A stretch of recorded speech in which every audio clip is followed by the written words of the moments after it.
Good evening, everyone, and welcome back to another 7 o'clock bedtime stories. Hello, Sophia, and hello, Holly. Hello, April, and hello, Jacob too. Hello, Ethan, and hello, Harvey. Hello, Joshua, and hello, Jensen too. Hello, AJ, and hello, Alia. Hello, James, and hello, William. I hope you've all had a very lovely day. Now, as you know, we didn't have a story to vote for yesterday because we had a tie-break situation. So I read, Wait a Minute, Mum, last night. And tonight I'm going to read the other tie-break one, which was The Princess and the Peas, which was kindly lent to us by Esme. So thank you for that, Esme. It's a really, really good one. So I'm just going to turn the camera slightly and get a little bit closer, but not that close. A little bit closer so you can see the pictures, because they're really lovely pictures today. I think you're all going to like this one. The Princess and the Peas.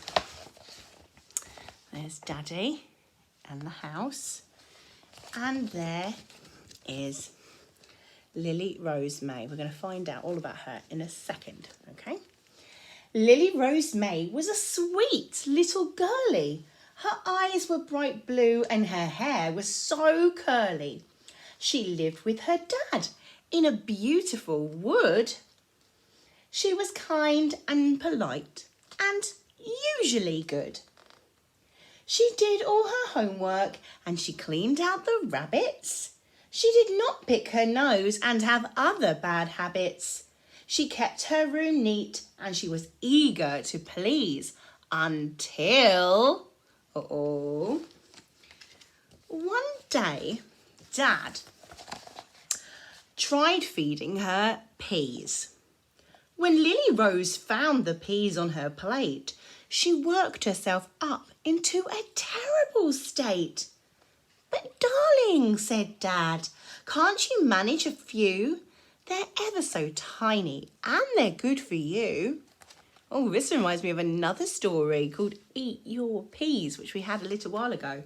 And if you can't remember it, you can go back and watch that on my YouTube channel. Lily ran out, her dinner uneaten. But Dad was determined he wouldn't be beaten. He went to the library and he brought home a book. Oh, it looks like a recipe book. And he pulled on his apron and he started to cook. Oh, what a lovely daddy, thinking of all these good ways to get her to eat her peas.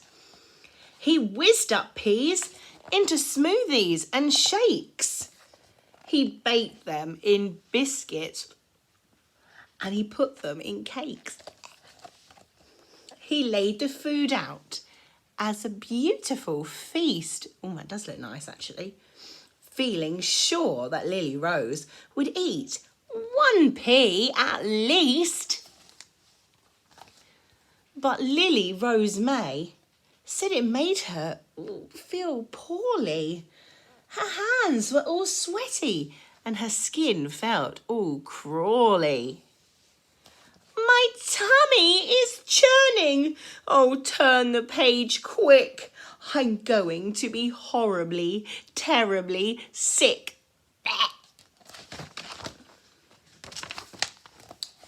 The next morning, the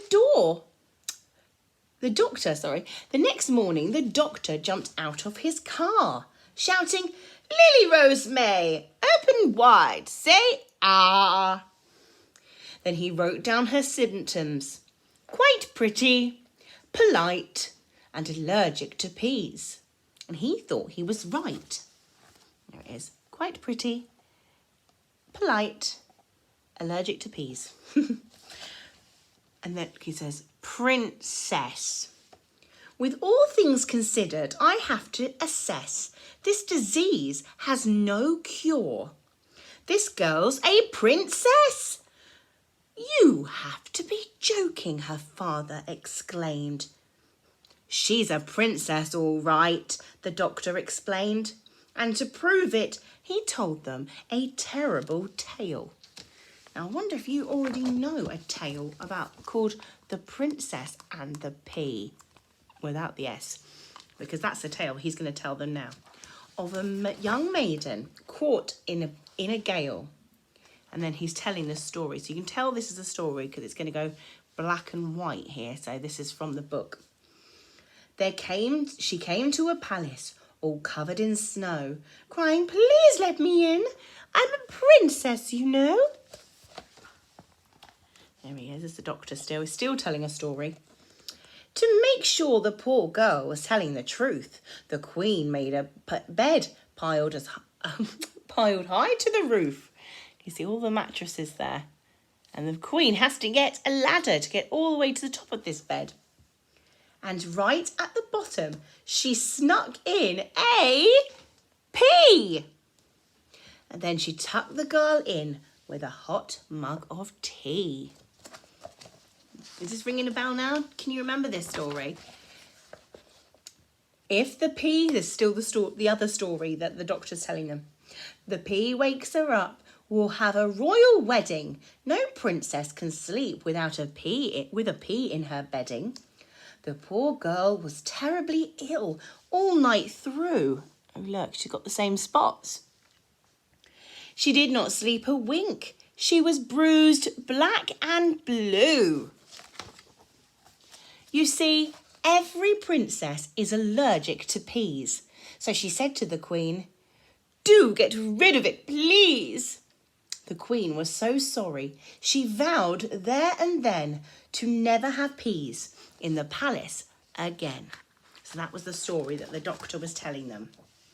And the doctor said, "That is why Lily Rose May should pack up and move to the palace today. Even one pea might kill her. Now pass me my hat." And then he wrote out his bill and he was gone, just like that. She's got to move to the palace. Lily Rose May gave her daddy a cuddle. "Oh, what shall we do? I'm in such a muddle." There she is, giving her daddy a cuddle. "I would so love to live at the palace, it's true. But I want to stay in the forest with you."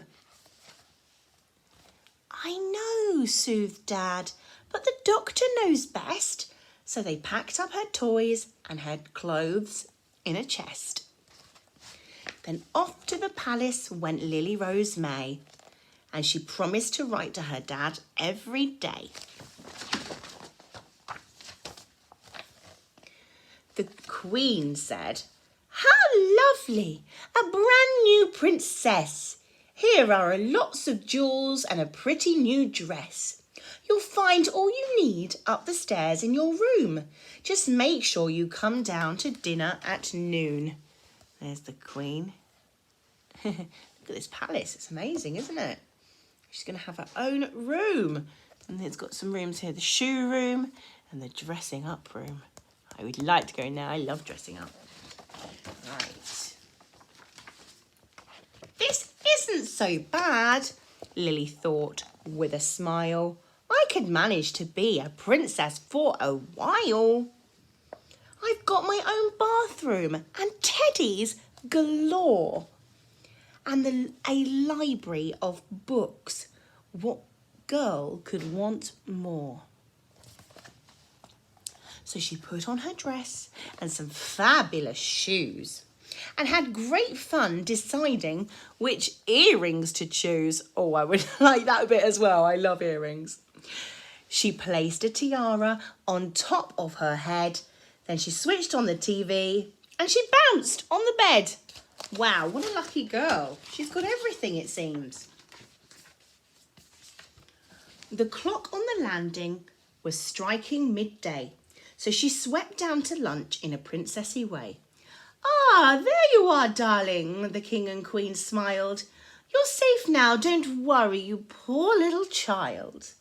We know you've been having a terrible time. Your own dad gave you peas. What a hideous crime. But now you should live like a proper princess.